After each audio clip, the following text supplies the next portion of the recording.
the Principal Painter, and today I am doing my whip and chat for my collab with Sweet Grace of GB Maltese and our All Things Craftably collab.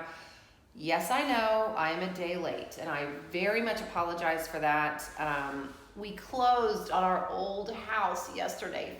Finally, it has been like 4 or 5 months. And we've been waiting and waiting, and it's gotten pushed back and pushed back. And again, my every intent was to do this whip and chat yesterday. However, Marlon called. When Marlon and I got married, I moved into Marlon's house, and his name was on the house. My name was not on the house. And so he said, Kira, you just relax, you diamond paint, you do whatever. And this was yesterday. And I said, okay, you sure you don't need me? Nope, don't need you.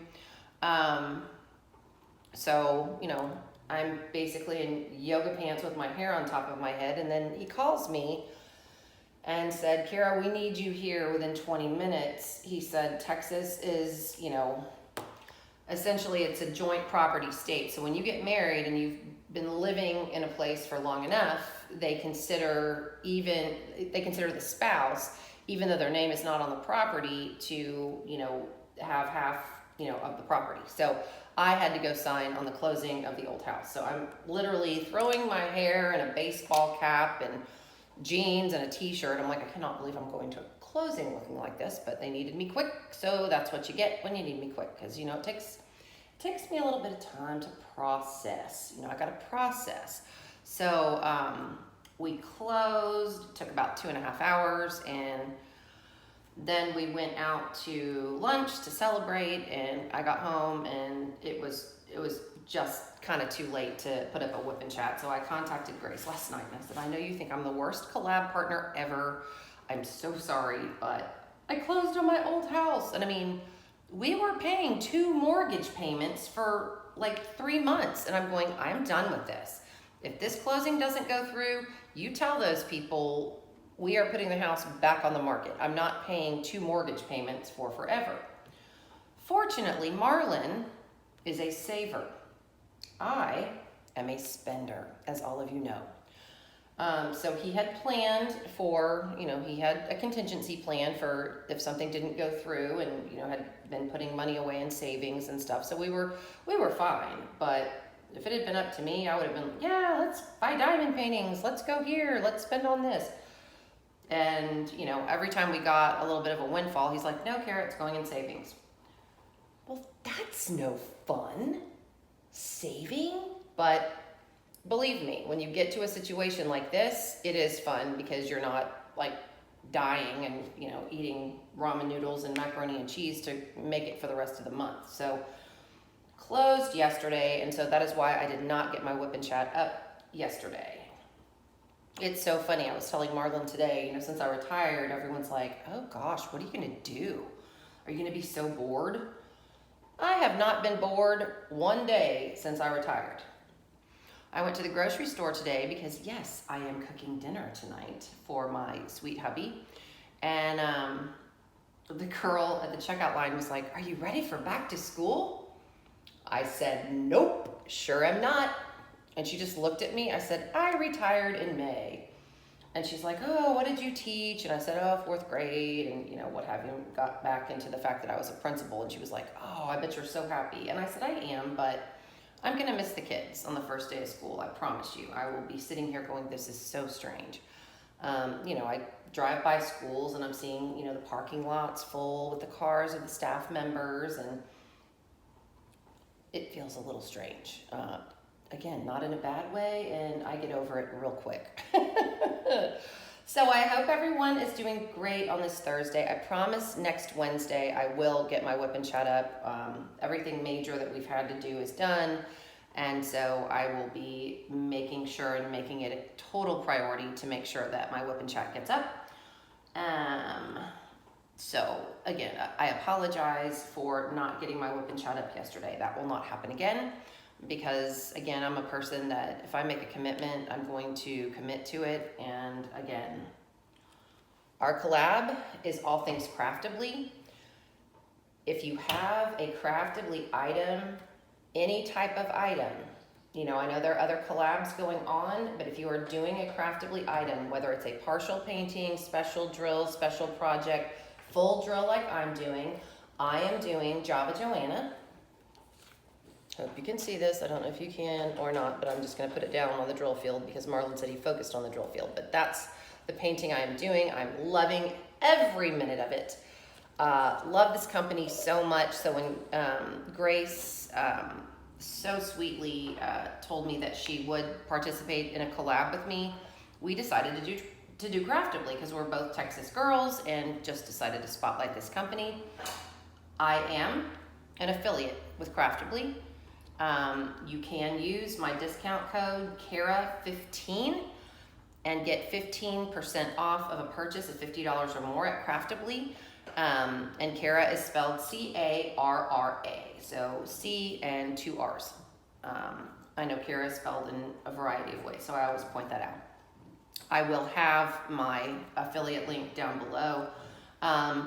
Again, you get 15% off a purchase of $50 or more. I get a little bit back in return, which I promptly turn around and put in the channel as Grace does, because Grace is also a Craftibly affiliate. And I believe that affiliateships, it's not a competition. It's just, it is what it is. So use Grace's discount code if you would rather do that than use mine. Hers is GB Maltese 15. You know, do what you want. This is not a high stakes pressure thing. It's not a competition. We just want everyone to get money off their paintings. So, again, I did not get my whip and chat up yesterday. However, Grace, oh my gosh, if you have not watched her whip and chat, again, Grace is GB Maltese. If you have not watched her whip and chat, look at her prize package. I mean, I was like, wow, I was blown away. So I'm doing my giveaway next week. All you've got to do in order to participate and get giveaways is, well, again, enter to get giveaways, is just comment in our whip and chats, and that's it. So at the end of our collab, Amy and Michael, who are the owners of Craftibly, will be on my live with Grace and I, and we'll be giving away a big prize. But we are giving away smaller prizes along the way, and I say small, but Grace's prize wasn't small. I mean, it was a whole pampering package with face masks. I mean, who doesn't like a good face mask? You're just laying there, just, you know, knowing that your face is gonna be so refreshed, and eye masks, and she had a whole bunch of stuff. So if you didn't see that, go back and watch her whip and chat, because it was pretty spectacular. Chocolate and diamond painting pens, diamond painting trays. I mean, yeah, I'm like, man, I gotta up my game. So yeah, all right. Well, I thought what I would talk about this evening, again, as I look back on my career as an educator, I have had really interesting times. So I thought I'd kind of take you back on a trip in time and talk to you about my educational career. Because, you know, when you retire, you kind of think about, you know, what did you do? How did you make an impact? How did you make a difference? And so that's what I'm going to be talking about today, and hope you enjoy it. And, you know, again, get inside my world a little bit and, you know, kind of see where my career led me. So when I got out of college, I got a job as a 4th grade teacher in, you know, the district that I retired in. I never left that district. I loved it dearly and will always continue to support that district. So yeah, I was a 4th grade teacher. So I go in to the classroom after I get hired. I went through obviously an interview process and everything else, and the class is completely going nuts. It was a math science 4th grade position, and I don't know what was happening. The gentleman that was vacating the position was actually a businessman in oil and gas. And when oil and gas, back in the day when I first started teaching, oil and gas was not doing very well. And so he was, vacated his position at an oil and gas company for reasons I don't know, and I won't speculate, but they were doing a plant class or a plant lab. And I mean, there was potting soil all over the floor. I was like, okay, what is going on here? I just sat and observed the entire time. And I knew this was going to be my classroom. I knew, what it was. I spent the entire, when I tell you I was in that classroom until midnight that night, I was just cleaning up, putting up bulletin boards, making it look good for kids. And again, I'm not going to name schools or specifics or names because that's confidential. But so yeah, I just worked really, really hard. My father finally, because I was living with my parents at the time, my father came up and he's like, "Are you okay?" And I'm like, "I've just got to get this last bulletin board up." He's like, "Harry, you've got to go to work tomorrow. Do you know what time it is?" And I'm like, "Yeah." The classroom was in what we call a portable building or a tea shack, or it's like a trailer outside the school, because again, schools in my district were big and are big now, but so I was very lucky at the time that you controlled your own air, you controlled everything, and they couldn't arm the portables. So the building would get armed at a specific time every night when the custodians left, and I could still stay. So here I am, all by myself in a portable building working, and my dad was like, "Are you concerned for your safety?" I'm like, "No, this bulletin board needs to get up. Help me out." So he helped me out, I went home. And again, that was kind of how my career began. So I spent 3 years being a fourth grade teacher and loving every minute of it. I am still, to this day, in contact with kids that were in my classes. Kids that were in my classes came to my retirement reception, which just made my heart I cried. I cried that whole dang reception. But it was so good to see them and so good to know that they remembered. And, as I grew in my career and, Facebook came into play and everything else, I would always tell my kids, I will be your friend on Facebook after you graduate high school. That's the deal. I'm not being your friend on Facebook before then, and many of them did, and I was very glad that they did. A lot of them are married with kids now, and it's been great to see their journeys. And, again, several of them came to my retirement reception, which was very special to me. So after my journey as a fourth grade teacher, I had a principal at the time who is now a superintendent of schools in the district, and she continues to be one of my dearest friends. And I call her, or called her for advice. We'll still call her for advice because we're dear friends. But she was our new principal, and she actually, with the district, and again, this was how smart she was and just what a great leader she was. She came up with a position called an Instructional Coordinator. And what instructional coordinators do is they essentially, they're not an assistant principal. You kind of got to be the hero because you're getting teachers resources and you are helping them out. You're helping out with curriculum nights. There's a lot that I did. But you're not evaluating teachers. You're their buddy. If they needed something, they'd come to me and go, "Hey, Kara, I'm looking for this resource. Can you help me out?" "Yep, I'll find it for you. No problem." So I did that for a year. I remember when I found out that she wanted me to do, my principal wanted me to do this. Sorry, that's Bella in the background. When I found out that she wanted me to do this, I was literally packing up my classroom to move to another classroom because, again, I was changing grade levels and all of that. And one of the front office ladies came in and said, "Hey, you're needed in the principal's office." And I said, "Whatever it is, I didn't do it. Didn't do it." She was like, "I don't think it's bad, Kara. Just go down there. I've been asked to cover your class." I said, "Okay." So I went down and was told about this position and immediately said, "Absolutely, yes, I will take it."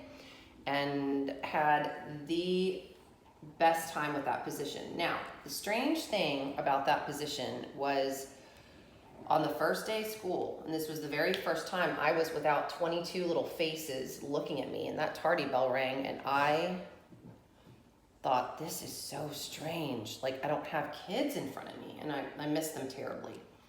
And I continued to throughout my career. And, you know, I told the staff when I was able to address them at the beginning of the year, because no one really knew what I was doing or not doing, what have you. I said, the first time one of you says, Kara, you don't know, you're not a teacher.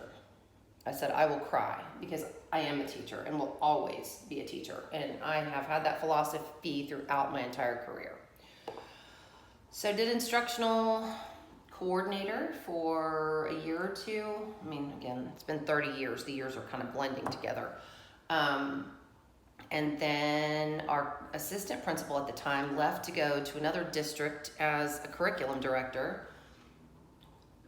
And best job interview I ever had. I remember I was really young, probably 26, 27 at the time. I was in San Antonio with my ex-husband, lounging by the pool with an umbrella drink in my hand, and I got a call from, again, my principal and mentor, and she was like, hey,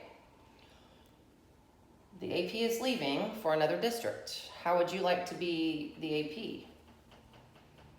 And at that time, I had gotten my master's degree, and I said, are you kidding me? I said, I'm literally lounging by the pool with an umbrella drink in my hand. Are you kidding me? She said, nope.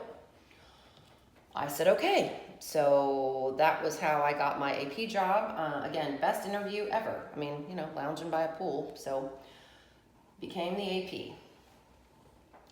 Well, the year after I became the AP, again, my dear friend and beloved mentor went to open a new school, and a new principal came into play. And she was equally as awesome and had such different talents than, you know, my former principal had. And she was very different, but in, you know, situations like this, different isn't always bad. It's, you know, it can be really good and really good for you to grow as a leader under somebody completely different. And so again, she and I became friends and have remained friends until this day. And she's actually a consultant with a group that goes around and discusses behavioral issues with children and helps teachers figure out, you know, how to handle that, what to do. Because let me tell you folks, again, if you're educators, you know this, toughest job in the world. I have respect for every single teacher everywhere and every single educator everywhere, because there are some challenging kids, and you've got to be able to know how to figure that out and how to figure them out and work with them, because they're in your classroom. I mean, you know, again, in public education, you can't just say, oh, no, sorry, you're no longer in my class anymore. They're going to be in your class, and you have to figure that out. So that's what she does. And she taught me so much about behavior, because behavior with kids, they will be disrespectful. They will say things that will push your buttons. And you have to understand that sometimes it's not your issue. Well, a lot of times it's not your issue, it's theirs. And you have to remember how to speak with them and how to be respectful with them and how to calmly address the situation. And, you know, some of the biggest stuff I had to deal with as a principal was talking to teachers, and they're like, well, they should just behave. We shouldn't have to bribe them to behave. They need to just behave. Well, sometimes, and again, I don't think we have to bribe them all the time, but sometimes we've got to dangle a carrot, and we've got to make sure that, again, if, you know, they're on a behavior plan or they're on, you know, some sort of plan, that we're adhering to it. And if they breathe correctly, you've got to give them praise, because some of these kids have not experienced any success whatsoever. And it's our job to help them understand. You come to me, you're not going to get yelled at, you're not going to get screamed at. We're going to work through this, and I'm going to try to figure out what's causing this, or why you're feeling like this today. And, you know, I did a lot of research on kids and everything else. So she, you know, she taught me all that. Well, soon after that, I'd been with the new principal for 2 years. And she called me in her office one day and she said, Kara, the principal of XYZ school has just retired and I think you should go for it. And I said, oh my gosh, what do you mean? She said, I think you need to apply for the principalship. And you have to understand this principal, the second principal I worked with as an AP, was from deep East Texas. So she had an accent. And she said, all I have to tell you, Kira, is I can help you get the interview, but she said, you're gonna have to sit on those hands, sit on them. Because as all of you know, as I'm doing now, I do a lot of expressing with my hands. She's like, you're just gonna have to sit on those hands, Kara, because they're everywhere. I'm like, okay, I'll try my best, So interviewed, got the position, and was super happy at that school. Made a lot of dear friends, got to work, again, with a lot of amazing educators. And I think everything that has been put in my path in my career was for a reason, and I'm so thankful and so blessed that I've gotten to work with some of the best educators, I believe, in the country. I think they're phenomenal. I think they bust their butts to help kids. You know what? And I'm including Grace in this, and I didn't work with her. I'm including Mindy and Mindy's diamond moment in this. I didn't get a chance to work with her, and I'm including Brandy in this as well. Even though I did not get the privilege of working with those people, I'm gonna tell you, in conversations that I've had with educators in my district and with Mindy and Brandy and with Grace, I know they care. I know their heart's in it, and I know they didn't get paid for half the work they did. And you just know as an educator, you're not gonna. So everything that got put before me in my path as an educator gave me opportunities to just watch magic in classrooms and see teachers in action. And I will tell you right now, there are bad apples in every profession. There are bad teachers. There are teachers that do things that they're not supposed to be doing, and that makes me sad. Really, really does, because there are so many more. It's just like any profession. There are bad people in every single profession, just the way it is. But just to watch these people, you know, whenever you hear headlines about teacher misconduct or whatever, it just makes me really sad and angry, because I know there are tens of thousands of educators out there that are doing their job and are loving on kids every single day. And it's a tough job. My district, I don't know who started it, but there is a Facebook movement that is called Adopt a Teacher that is within the district that I worked in. And teachers put themselves out there and say, hey, I'm so-and-so, you know, I teach this grade level, I'd love to be adopted. And essentially the program is, and I think it's genius, because teachers, again, every single day, you know, they have to realize why they're doing what they're doing, because some days are tougher than others, but you could adopt a teacher. And so I did, and I've known this person, I'm friends with her mother, and she is a 4th grade teacher. And so I made her, went to Target, got a bunch of stuff, put it in a basket. She gave me a little list of kind of her favorite things and what she needed for her classroom. And again, it doesn't have to cost $1 million. You know, you can send them a note, send them a coffee, you know, what have you.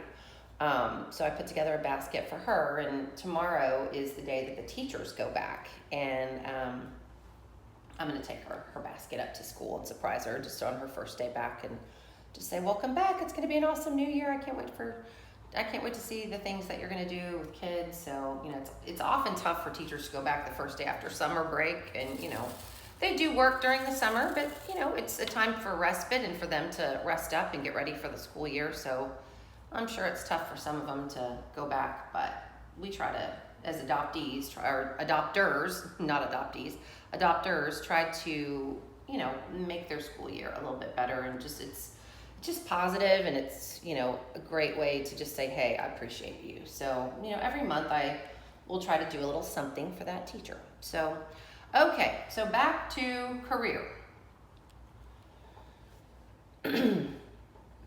I went from being an assistant principal, got the principalship at the first school I was at. And my secretary at that school, I inherited. The principal at the school, you know, did what I did. She retired. And so the secretary stayed.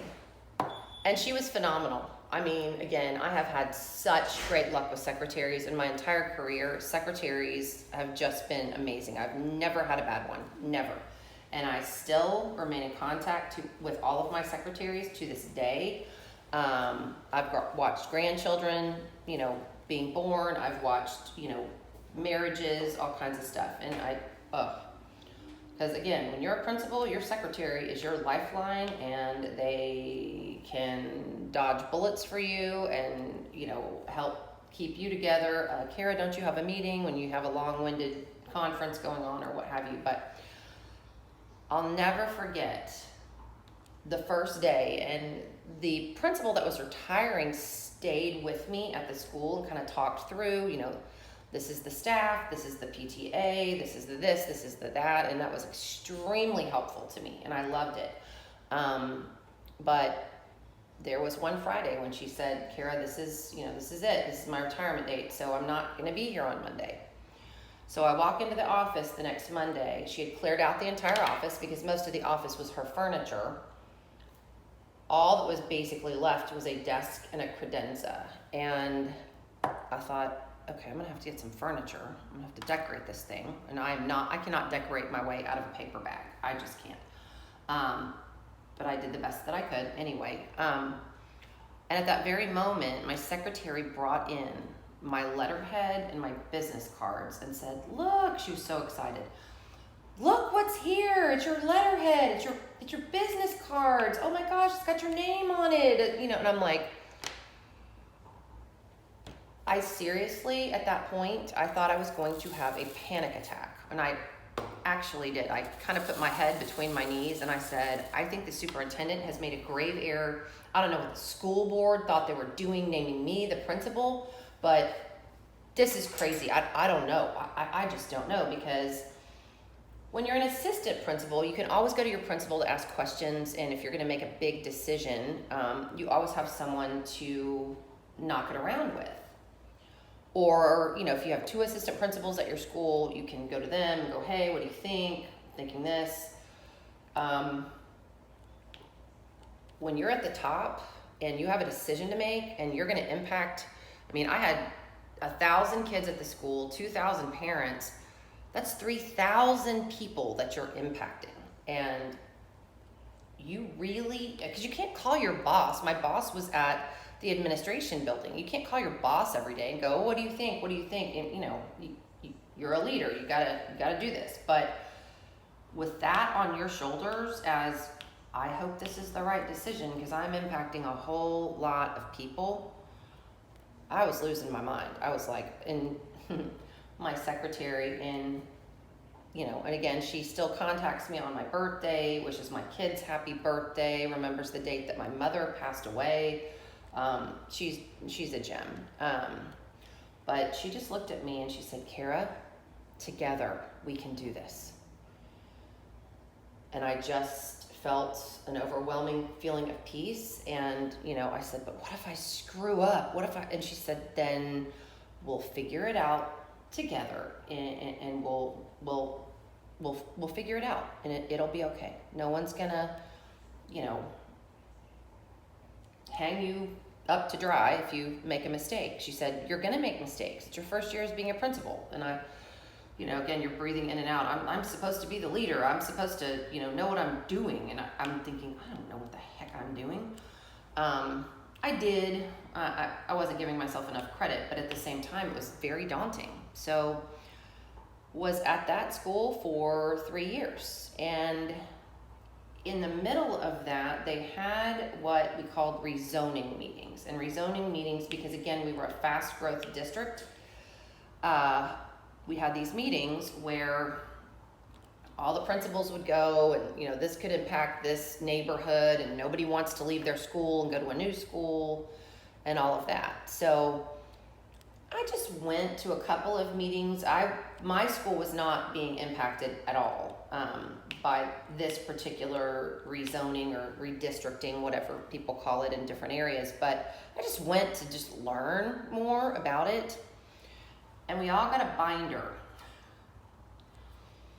And in this binder, they had like attendance zones and boundaries and how many kids, and it was a color-coded map. You know, some areas were blue, some were green, some were yellow. There was this one little area that was, you know, again, not near me. So I wasn't kind of paying attention at the time. I should have been. It was red, red, red. It was absolutely stark raving red. And they're like, this is the hottest growth area in this area. It is going to triple in size. The school that goes in this area is going to triple in size in 3 years. It's going to be unbelievable. So they opened that school. And at the time I applied for it, I was just excited that maybe I could open a new school because, you know, I'd known several of my colleagues that had, and they had such a great time doing it. And I thought, maybe I can do this. So I apply. I get the job, and as I'm going through things in my office to pack up, to go, essentially when they open new schools in my district, you are in a little trailer on the property while they're still building so that you can give recommendations on adjustments. Do you like this, that, the other? And I'm packing up my office, and I come across that binder. And I thought, I remember this binder. Let me just take a look at this red, red, red. It was my new school. So we went, when we opened, it was magical. 500 kids. And that seems big to some people, you know, 500 kids. That was absolutely phenomenal to me because I was like, this is great. I've never had 500 kids at a school before. I've always had 1,000 or more. So I kept telling my staff that year, I said, enjoy this year because we're going to double in size the next year. So we doubled to 1,000. The following year, we were 1,600 kids. We were one of the largest elementary schools in the state of Texas. And when I tell you we were big, we had 13 sections of kindergarten alone. Those kids could have taken over the school. I had to change the traffic patterns in the hallways. I had to change our bus dismissal. It was insane. You know, there were portable buildings taking up half our playground. Every time we held an event, everyone was mad because there was not enough parking. And I'm like, I don't ever want to live this year again. Then a new elementary school opened and helped relieve us a little bit, but we were still big. We were the biggest PTA organization in the state of Texas that year. Biggest one. You know, everything's big in Texas. Yep, we were right up there. So a couple years later, we have a new superintendent. And I'm very happy at my new school. I've just gotten everything the way I wanted. The staff, I mean, I handpicked the entire staff. We were rocking and rolling, had great test scores, kids, parents happy. And I got a call from my boss, who again continues to be my friend. She was my deputy superintendent, and she called and she said, I just want you to know you're going to get a phone call tomorrow morning and you're going to be asked to go to the ad building. And again, I said, I didn't do it. I didn't do it. She said, you're just going to get a phone call. She said, I just don't want you to be shocked. And she said, you need to go and you need to talk to the superintendent. And I'm thinking, why? She said, it's not bad. I'm like, is it bad? Like, am I going to get fired or something? No, it's not bad. she said, it's just gonna be a little different. And I said, okay. So the next morning, I get a phone call, be at the superintendent's office at 9:30. I was there at 9:30. And I sat down in his office and he looked at me and he said, Kara, I need you to open another one. And I said, what do you mean you need me to open another one? I need you to open another elementary school. I said, I've already opened one. I'm happy at mine. He said, well, I noticed you didn't apply. And I said, no, I didn't. I'm happy at the elementary I'm at. I need you to open this one. Well, at that point, guys, I work to eat. You know, I'm like, what are you going to do? Tell the superintendent no? So I said, all right, sir, I'll sure give it a try. And I went back to campus and I sat in my office with my admin team. I loved my admin team. I loved my counseling staff. And I sat with them and we all cried. We just all cried. I said, this is it. So told the staff, and that was a little bit different of a move for me because I had an ego. I had an ego when I left my first school to open my first new school, and I wanted everybody to miss me, and I wanted everybody to realize how hard I'd worked. And when I left this one, I was a little bit more mature, grown up. Remember, when I got my first principalship, I was 29 years old, so yeah, I had a little bit of an ego. And you know, I begged my assistant principal, who I adored, to apply for the principalship of that school, and she applied and got it, which the staff was super excited. So I didn't get to take as many people because they all loved her, you know, which was great. It was not, you know, it wasn't a big deal. So, you know, had to really pound the pavement, and at that point, the economy was really good. And so a lot of people didn't have to work. So I really had to work to find people to open this new school, and I found them, and, you know, again, was very blessed to meet new educators that did a phenomenal job for me, and best school ever, loved it.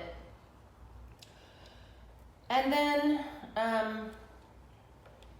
I am not a person that coasts well, meaning I don't have to be in total turmoil, but I can't just sit back, relax, and go, you know what, this is a great school, we got great test scores, great kids. And again, compared to a lot of schools, I was in Disneyland. I mean, these kids were phenomenal. They, you know, very well behaved, great scores. You know, their parents were extremely involved. Sometimes that was good, sometimes that was bad. But, you know, I got to a point where I was like, okay, what else can I do here? What else can I do here in order to make it better, what have you, do changes, what, you know. And again, I'd been a principal for a length of time at that time, and so I just decided maybe I should just take a jump out of the pond. And so when my junior high opened, I thought, let me apply for that. Let me see what that's all about. And boy, did I jump out of the pond, because secondary is very, very different from elementary.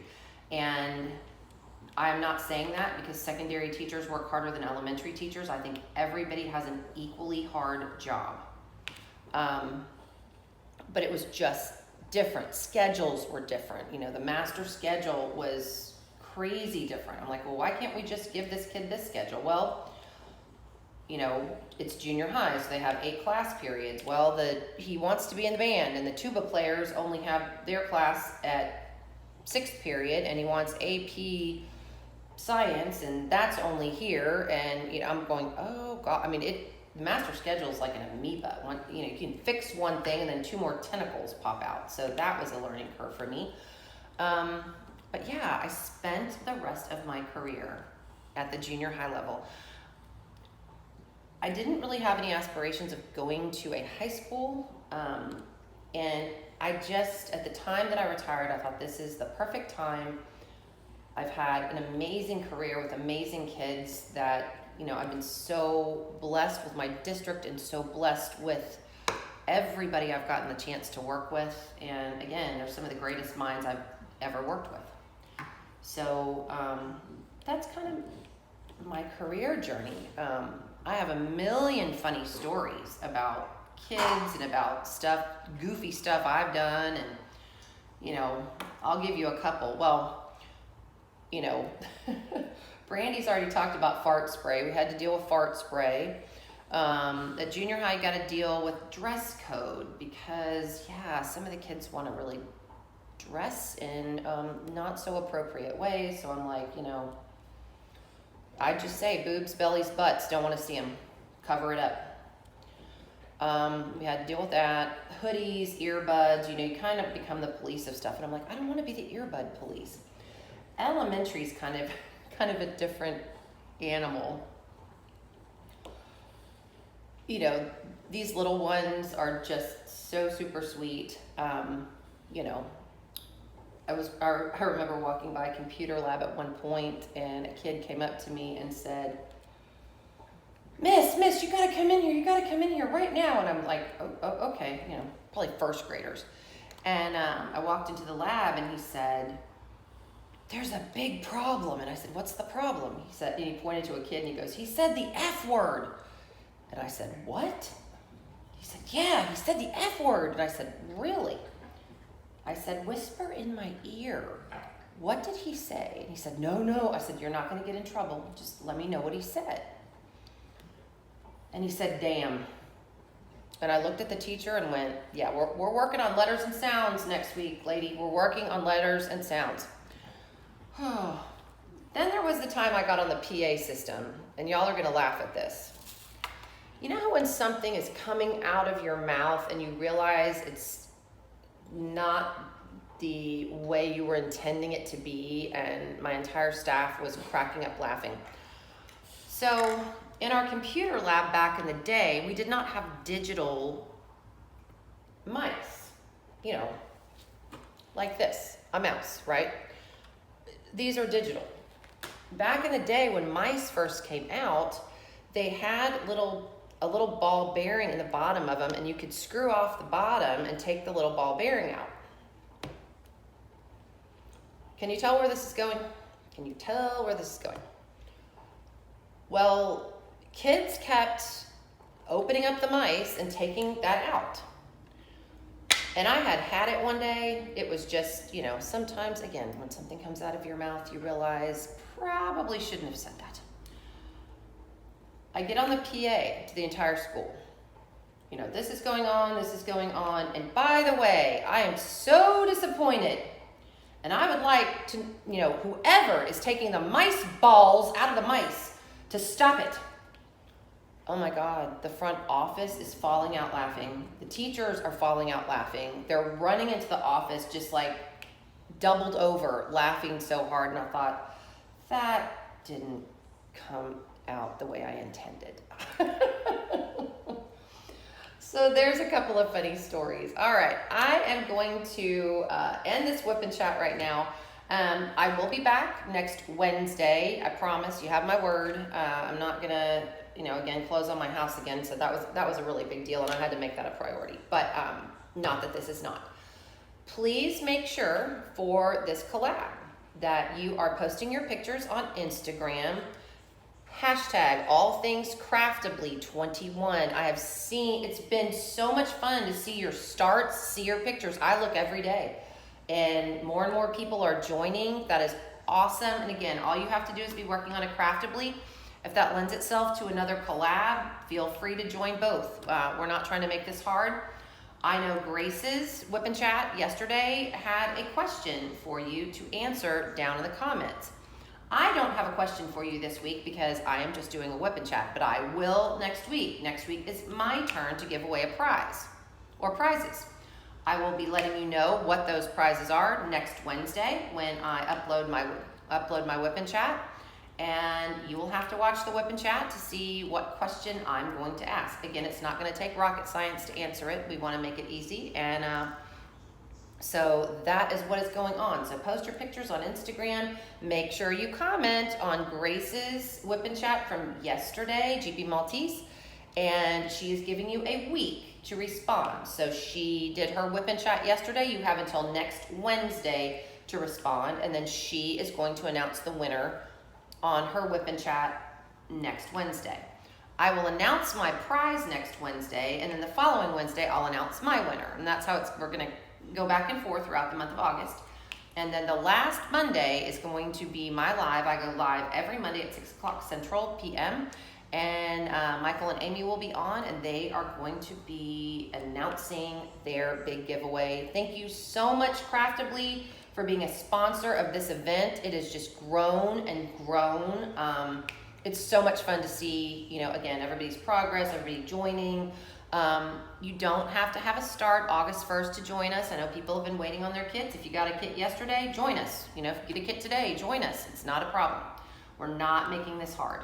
So that's what we are doing for this month, All Things Craftably. Thank you guys so much for joining us. If you haven't joined, consider joining the collab and being a part of it. You can win some awesome prizes. Again, Grace's prize package yesterday was super, guys.